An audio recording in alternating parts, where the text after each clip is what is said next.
আসসালামু আলাইকুম। দেখেন, শিবিরের ক্যাডার ভিত্তিক সিস্টেম জানার জন্য এক ভাই জাহিদুল ইসলাম ভাইকে প্রশ্ন করেছে। প্রশ্নের উত্তর দেখেন, শোনেন কি উত্তর দেয়। পুরো ভিডিওটা দেখেন। আমি শিবিরের কেন্দ্রীয় সভাপতি জনাব জাহিদুল ইসলামের কাছে জানতে চাচ্ছি যে আপনাদের ক্যাডার ভিত্তিক সিস্টেম থাকার কারণে একদম আম পর্যায়ে সকল ছাত্ররা গ্রহণ করতে পারছে না, এই ব্যাপারে আপনাদের মন্তব্য কি? ক্যাডার ভিত্তিকের বিষয়টা এসেছে, তো এই ক্যাডার মানে আবার ছাত্রলীগের ক্যাডার না, এটা হচ্ছে মূলত স্তর বোঝানো হয়। দেখুন, সব কিছুরই একটা লেভেল আপের বিষয় থাকে। আপনি একটা সময় ক্লাস 1-এ পড়েছেন, ক্লাস 2-তে এসেছেন, এরপরে এসএসসি ইন্টারমিডিয়েট শেষ করেছেন, এরপরে হচ্ছে ইউনিভার্সিটিতে এসেছেন। এখন কোনো একজনকে যদি আপনি এসএসসি ইন্টারমিডিয়েট না পড়িয়ে ক্লাস 5 টু ডিরেক্টলি চিটং ইউনিভার্সিটির পলিটিক্যাল সায়েন্সে ভর্তি করিয়ে দেন, কেমিস্ট্রিতে ভর্তি করিয়ে দেন, সে এখানে পড়াশোনা করবে না, তার মাথা মতো আউট হয়ে চলে যাবে, কোনটা হবে? তাহলে সব কিছুতে একটা সিস্টেমেটিক ওয়েতে অগ্রসর হতে হয়।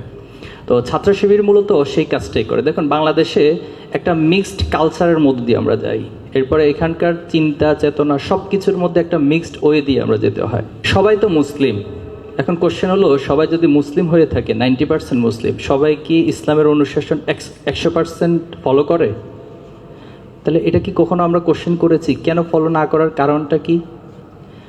এবং আরও আশ্চর্যের বিষয় হচ্ছে, ইউনিভার্সিটিতে আমরা আসি, আমরা মুসলিম ব্যাকগ্রাউন্ড থেকে আসি, কিন্তু অনেকেই কোরআন পড়তে পারি না। এরকম আছে কি না এখানে আমার জানা নাই, কিন্তু আমি আমার লাইফে অনেককে পাইছি যে যারা হচ্ছে ইউনিভার্সিটি পর্যন্ত চলে এসেছে, কিন্তু তার পরিবার অথবা সে নিজেও কখনো ফিল করেনি যে একজন মুসলিম হিসেবে তার কোরআনটা জানতে হবে, কোরআনটা পড়তে হবে, শিখতে হবে। এই যে একটা মিক্সড ওয়ের মধ্য দিয়ে আমরা এই ভূখণ্ডে আছি বা আমরা ইসলামকে ফলো করি, সে জায়গায় ছাত্র শিবির কি করে? ছাত্র শিবির হচ্ছে যার মধ্যে যে লেভেলটা আছে, সাপোজ যে লেভেলটাতে আছে সে লেভেল থেকে তাকে আরেকটু লেভেল আপ করা। ফর এক্সাম্পল, কেউ নামাজ পড়ে না, এখন আপনি তাকে প্রথম দিন গিয়ে তাহাজ্জুদের ওয়াজ করবেন নাকি নামাজ পড়তে হবে এই গুরুত্বটা বোঝাবেন? নিঃসন্দেহে নামাজ পড়ার গুরুত্ব বোঝাবেন। কেউ একজন হচ্ছে হয়তো নামাজ পড়ে, তখন আপনি বলবেন যে ভাই আপনি কয় ওয়াক্ত নামাজ পড়েন, 5 ওয়াক্ত পড়েন নাকি 1 ওয়াক্ত 2 ওয়াক্ত? তখন তাকে 5 ওয়াক্ত নামাজ পড়ানোর জন্য উৎসাহিত করবেন। কেউ একজন 5 ওয়াক্ত নামাজ পড়ে, আপনি তাকে এই কনফার্মেশন দিবেন যে আপনাকে নামাজ কাজা করা যাবে না। দেন যিনি প্রত্যেক দিন কোনো নামাজ কাজা করে না, তাকেই আপনি তাহাজ্জুদের বিষয় অথবা নফল ইবাদতের বিষয়ে মোটিভেশন করাটা গুরুত্বপূর্ণ হয়। কেউ একজন সাপোজ হারাম রিলেশনের সাথে জড়িত আছে, এখন আপনি প্রথম দিন গিয়ে যদি বলেন যে দেখুন আপনাকে হচ্ছে ইউসুফ আলাইহিস সালামের চরিত্রে উন্নীত হইতে হবে, আগে তো তাকে তার বিবেকবোধ জাগ্রত করাতে হবে, তাকে সেখান থেকে ফিরিয়ে নিয়ে আসতে হবে, দেন আস্তে আস্তে ডেভেলপ করে তাকে একটা চারিত্রিক মানের দিকে নিয়ে যেতে হবে। তো ছাত্র শিবির মূলত যে লেভেলটাতে আছে তাকে সেই লেভেল থেকে আরেকটু লেভেল আপ করে। তো সেটার নাম আমরা দিয়েছি সাপোজ সমর্থক, সেটার নাম আমরা দিয়েছি কর্মী। তার মানে আপনি আগে যা জানতেন আপনার জানার লেভেলটা আরও বাড়বে কর্মী হওয়ার মধ্য দিয়ে, একটা সুযোগ করে দেওয়া হচ্ছে। কর্মী থেকে আপনি সাথী হবেন, আপনার জ্ঞানের লেভেল, আপনার হচ্ছে আমল করার লেভেল, এরপর হচ্ছে আপনার ওভারঅল ক্যাপাসিটি, দক্ষতা অথবা আপনার লিডারশিপ কোয়ালিটি আরও বিল্ড আপ হবে। এভাবে করে করে আপনাকে একটা চূড়ান্ত ধাপে উন্নীত করতে হয়।